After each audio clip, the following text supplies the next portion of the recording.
Hello everyone and welcome to Rudy's Retro Intel. On today's show we'll be looking at this floppy drive. Did you know that there was a floppy drive made for the Commodore VIC-20? Let's peek inside and poke around.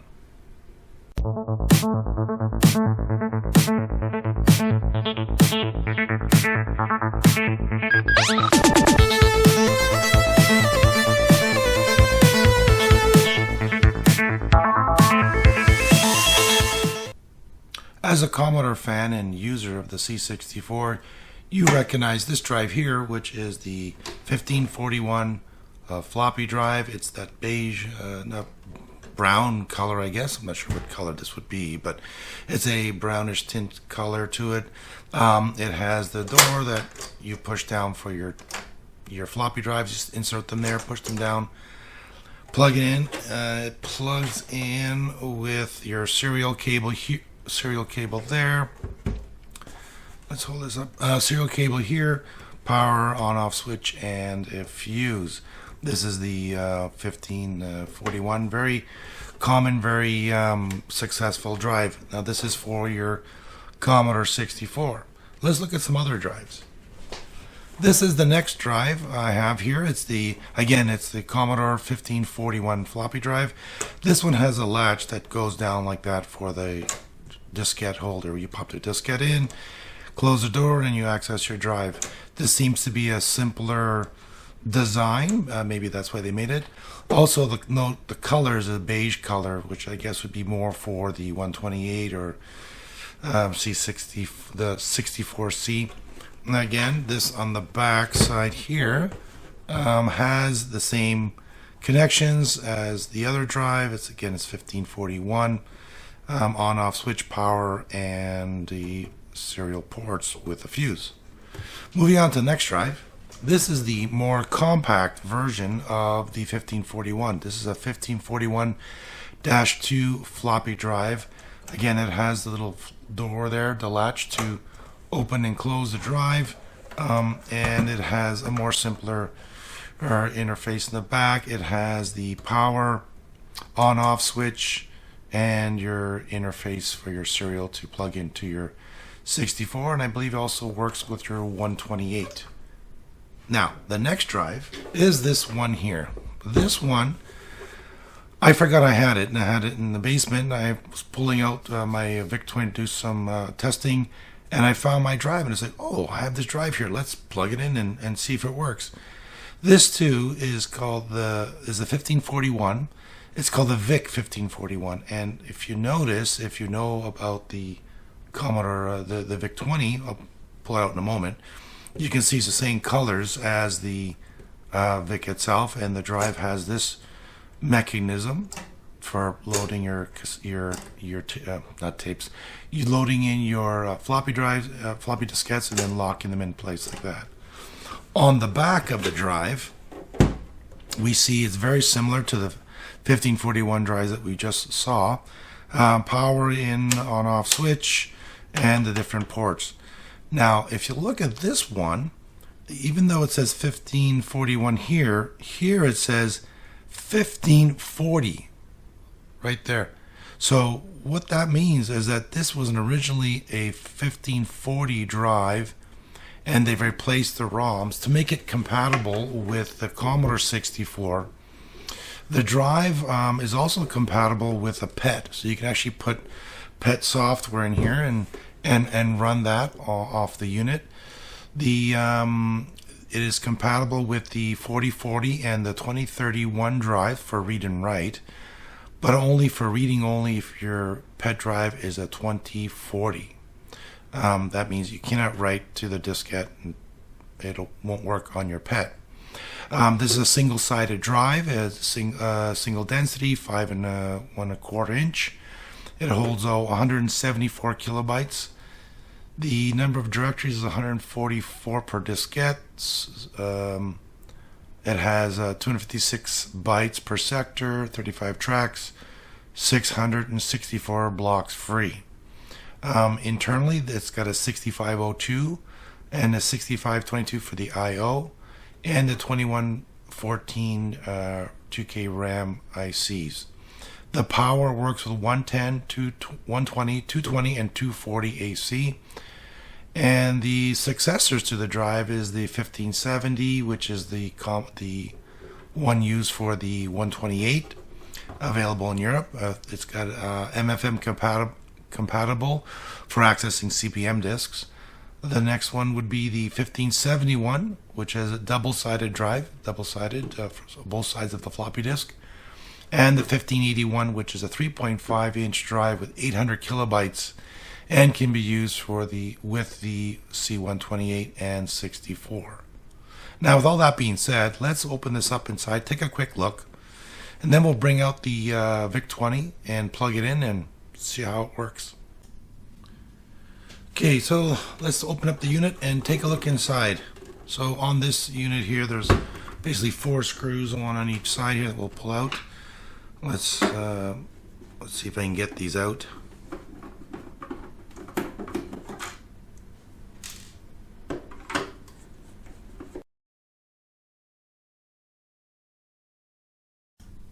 Alright, with the other camera set up, let's open up this part of the drive and see if we can get a better look inside.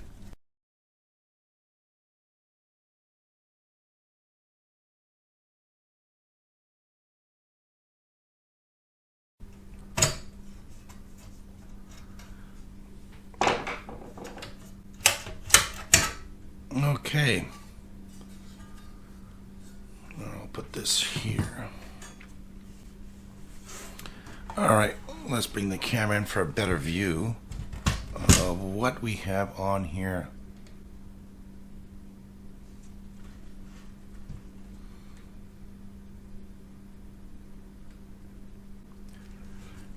Getting a bit of reflection from the light, but let's see what we can do.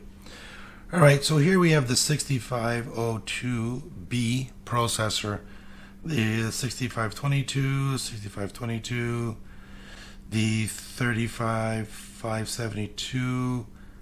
We got some ROMs here. It looks like these are the ROMs. For example, here it says MOS 901229-0 find CBM. Maybe this is the one that's been updated. Looks newer than the other ones. This is 1983. This does not show a stamp on this one or this one here.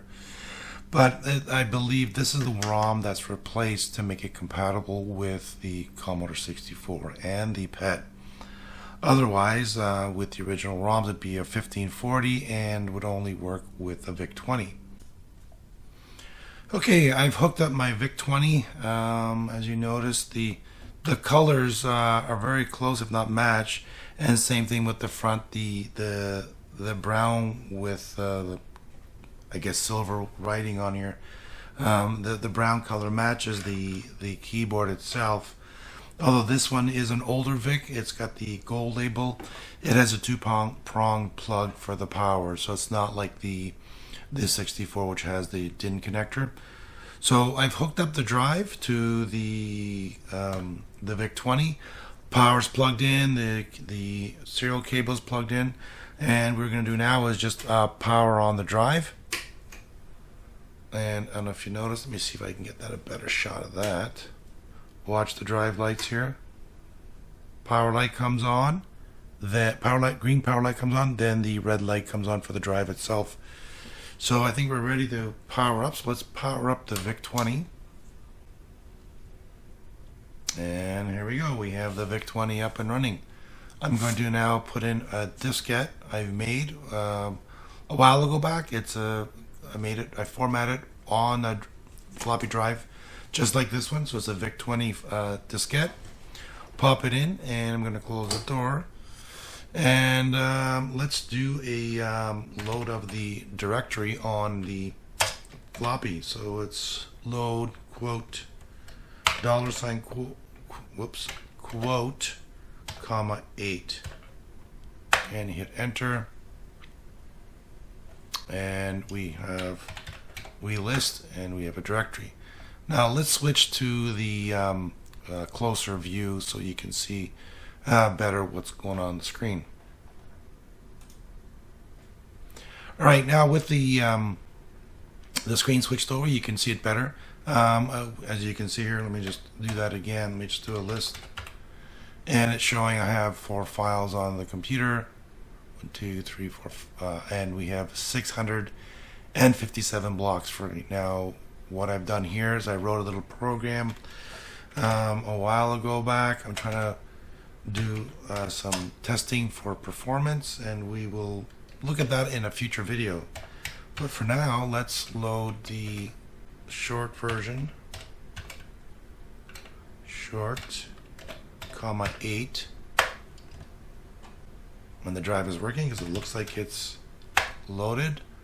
And what this is, a very simple program. This just calculates the sine, cosine, tangent, and square root of the number. And in this case, the number is the loop. So it's the loop itself. So if it's, for example, loop 1, it figures those values for number 1. If it's number 2, it figures the same values but for number 2. So if I run this, this is too fast. You can't really see anything. So we can't really determine what the speed of it, because it's just too fast. We can't record it. So what I've done is I make another program. Again, this is just a quick thing to show the drive is working. And it's called long. So let's do a load. CPU TS. Oops. TST dash long 8. Let's clear the screen. We'll list this one. Oh, it didn't load. Well, let's try that again. Load. It'd be good if I spelled things correctly. Load CPU TST dash long close quote comma 8. There we go. Alright, so let me clear the screen and do a list. It's basically the same program, and what I'm trying to do here is just run something so that I can get some visual as to what it's running, and we can maybe time it with a stopwatch. So if I clear the screen here and run this, you can see what I'm going to do is hit Control to slow it down. It's going through each loop and figuring out the values for each loop. So if I run stop this, we can see here that we are on loop 10. We're doing the sine of number 10, cosine of 10, etc., etc. Here's 9. We have the sine of 9, cosine of 9, tangent of 9, and square root of 9. So that's basically what it's done, or what it's doing. And again, a future video will be running this comparison on multiple computers. I want to see if basic is this for doing math functions is the same on other computers. But we're getting a little sidetracked here. So what's the next thing? The next thing I want to do is take this diskette out, and we're going to put in a floppy drive. Let's see here, floppy diskette, which came with the 1541 floppy drive, and was with the Commodore 64. So let's put that in, and let's see if this also will load. So load $8. Now I'm going to be pushing the control key down once it's loaded, because if I list it, it's going to be going too fast for people to read what's on the screen. So watch, if I do list, it just scrolls and scrolls, and it's like, oh god, what program is that? I don't know. So if you do this, let's clear the screen, let's do a list, and I'm going to hold the control key down while it's listing. See, it's going to go a lot slower, and then I can hit run stop at a certain point, and then load whatever I wanted to. So let's try that again, and I want to that one. Oops. Okay, so I want to load. I'm going to switch to the camera first, and we're going to load. Oops. Load. And it's the VIC-20 wedge. 8. Now, what this program does is it gives you a short form of running commands. So if you run it, you're going to see here it says, VIC wedge, created by David A. Hook. The greater than symbol is the greater than symbol is the disk status. The @ symbol is for commands, and they have a directory and then load. So, for example, to load a file is just / and then the file name. You have to worry about typing a load and quotes and all that stuff. So let's see if we can get a directory off this. So it's that, and then $, and then 0. And again, we're getting the load of the directory of the diskette itself. So as we can see here, we're actually using the 64 floppy disk and actually reading it from the VIC drive. The next thing and the last thing I want to do is this. I want to load up this floppy disk. This was created with my PET 4032 on my my CBM 2040 floppy drive, but it's been upgraded with a ROM, so it's compatible with the CBM 4040 floppy drive. So this should technically work. Let's give that a try and see. So I'm going to pop that diskette in there. I'm going to clear the screen. Actually, I'm going to switch over. Let's do a load. Comma 8.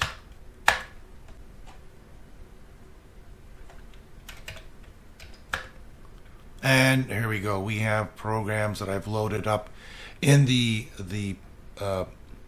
off the PET. These programs I wrote on the PET. There's a speed test, Star Trek, the Snoopy, Oregon.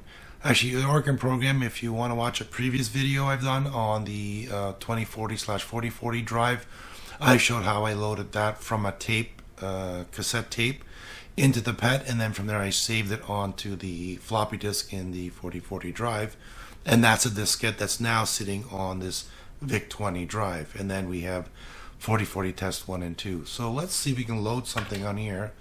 I'm not sure if the let's load load quote speed test 8. Okay, I'm gonna switch to the other screen. Okay, so here's the program. Let's do a list, and this is the basic program. This program was put out by Noel from Noel's Retro Lab. You can check one of his earlier videos. He wrote this little program to do speed test comparison. This one is running through loops. Mine will be the actual similar idea, but it's actually using the math function within the CPU to do some calculations and put out something on the screen. The reason why I'm using math functions is because applications and games actually use math functions, and we'll get more into that, how they're used for like business applications or games, in a later video. But for now, let's run this and see how it goes.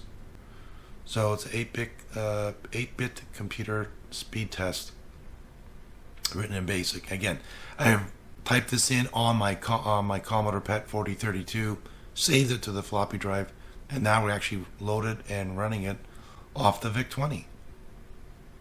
So this will take a moment, and we'll move on from there.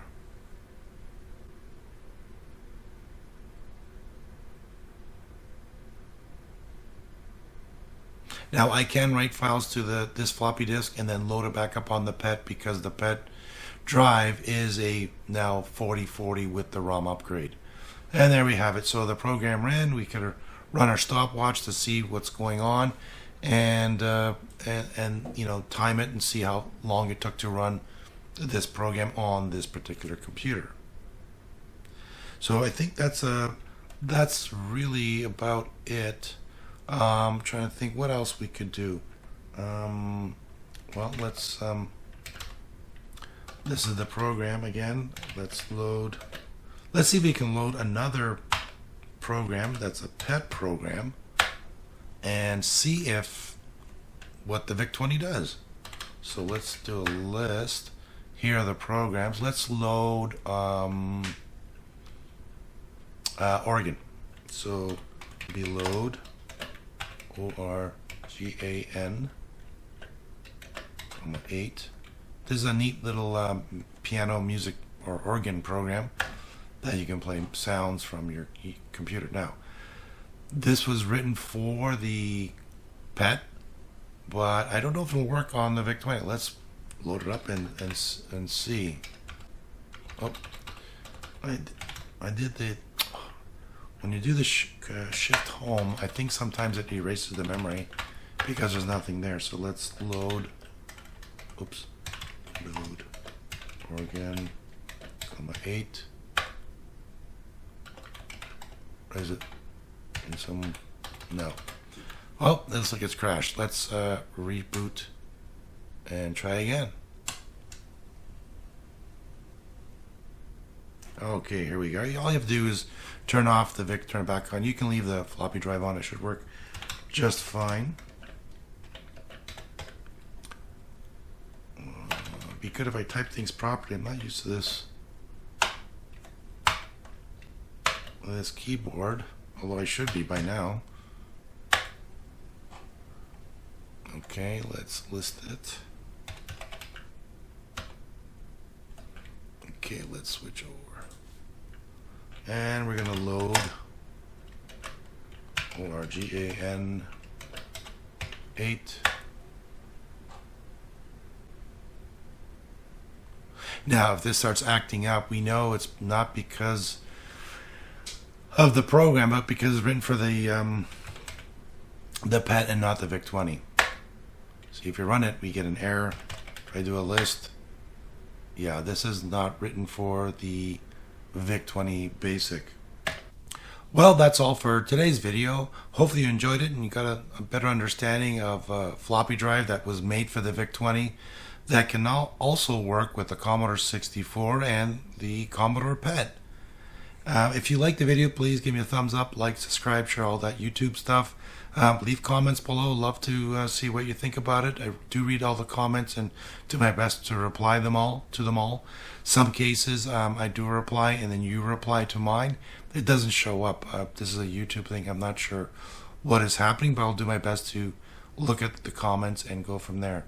I want to thank all my subscribers and all the Patreons that are scrolling on top of the page that are helping me to grow the channel and finance it and add more things so that we can explore them together. Thank you so much for watching again and have a great day. Take care.